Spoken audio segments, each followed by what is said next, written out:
E eu vou convidar o Guilherme Camelo, da OSPA, para se juntar comigo aqui no palco. Seja muito bem-vindo, Guilherme, à Startup Society Conference. Thank you so much, Paloma. Morning, everyone. Just a second. Can you have the presentation here, please? Okay. So, from Polis to portfolio. So, I will talk today of why and how to transform our series in an investment fund. Well, it's fine. First things first. I'm head of business operations at OSPA, and our goal is to simplify development of the series. So we have three pillars, that is sectorial intelligence, project, and capital. And how we do this, we have our four companies: the Responsive Service Institute, where we have education, research, and consulting; OSPA Place, our urban digital twin platform; OSPA Architecture, where we develop our projects; and OSPA Capital, a real estate platform for structuring, helping developers to accelerate their projects. And okay, so you are all here because you believe that series can be different. Yeah, so do I, actually. And what I hear in office from government, from developers, from urban planners, from investors, is that there are so many great ideas, but that these ideas, they almost all die before leaving the page, okay? So what's the problem? Why they don't leave the page? It is, sometimes we think about the territory, we say about going to Mars, to go see staining, to create the line in Saudi Arabia, but the problem is not geographic, the problem is the system itself. And today I'm going to talk about this new operating system. And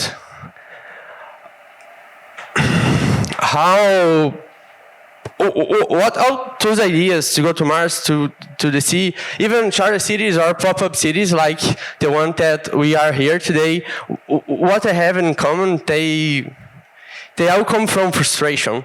Frustration with the way that the cities operates today.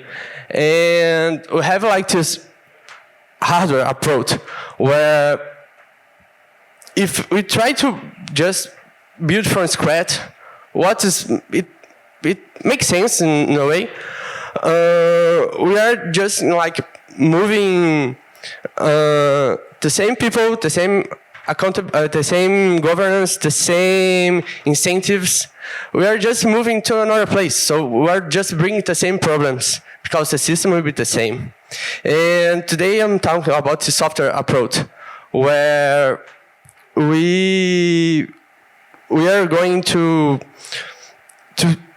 understand the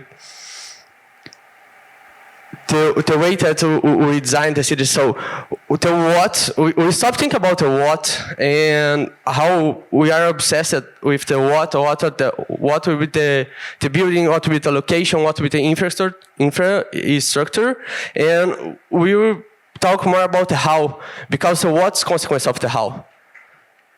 So I will come back to the Greek Polis, where the how worked better. So we have like these three archetypes here. The first one, the person who is engaged on the community, and he go on to the public sphere. And we have the other one, the idiot, like it's not the stuff the person, it's just the person who refers to participate to the public sphere. He just lives his private life. And the demagogue who who's the person who speaks a lot, but actually he doesn't know so many things. And we have a system that produces like more idots and demagogues. And the city now, we have like billions of data points generated daily, and all these data points, they are from mobility, from social feeds, from financial institutions. But how can you verify all these points daily? We just can't. We just can't verify. We don't have a system that we can understand and discuss the implications from these points. And we have even 4 years of electoral cycle that it's designed for populist decisions, short-term decisions. So we have this system that incentivizes idols and demagogues.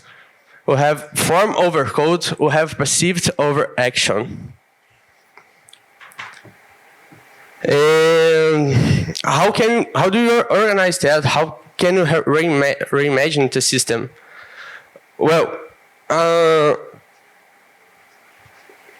if the system generates a politician, if the how generates the what, so change the politician is pointless. We have to change the system. So I come back to this political being, like it is the Hannah Arendt definition from politician, where we have the oikos, the private economic part, and the polis, the public, the political. So for centuries, these were separate, but now what I'm propose is to join them. So how do we do this? So we bring this approach of the responsive city, where the citizens the focus and the region of action. We will be looking for the individual, and we try to incentivize his private life.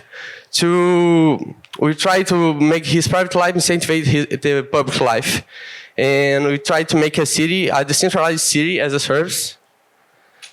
And for this, we work on 4 pillars. The city as this investment fund.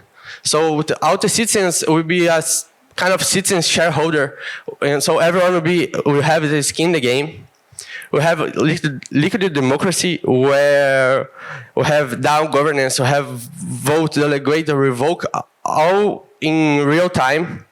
We have extreme efficiency. So the city as a GovTech and a FinTech, we need the efficiency and agility from startups, the way of thinking, and this algorithmic governance. And tokenization as a way to join the polis and oikos. We work with tokens, and with these tokens we use the capitalism for improve the democracy. So the citizen shareholder, What I have today? Today I have this black hole where our taxes are going to. We don't know how it is spent. The decisions, as I said before, they are short-term, they are populist. Our engagement is specific. We wait for what the city how will do for us. So we will have no alignment. The common good is not always equal to the personal interest. And the city as a fund, how we haven't seen the skin in the game. So the dividends from the city, the tax will be the dividends of the city. So it will be reinvested for the city, and everyone can see where this money is going to. So the decisions, how everyone will be in the same page, the politicians, the person, we all are going to look for decisions and look for long-term decisions. So we will be proactive. So common good will be the same as the personal profit. And liquid democracy. How went the idot and the demagogue truth code?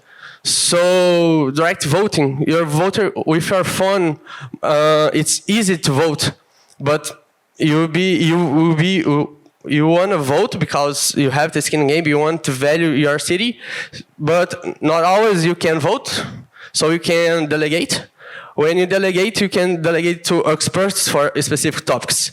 And we have to work with some layered rules, but we have at the end a democratic technocracy where experts will emerge naturally, because you always will be, you can lay your power of decision to someone who knows more about a topic than you do.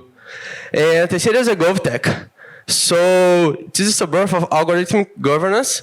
So we have these digital twins where you can monitor the city with IoT sensors, where you can trigger services automatically, then smart contracts to execute when conditions are met, auctions for services, and payment released up validation. So no bureaucracy, agility. The software becomes the executor. We have no stamps, we have only APIs. Yeah.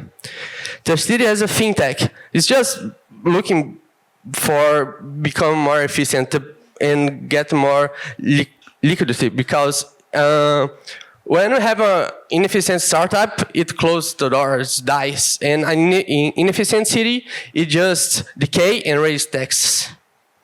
So the tokenization, how can we make the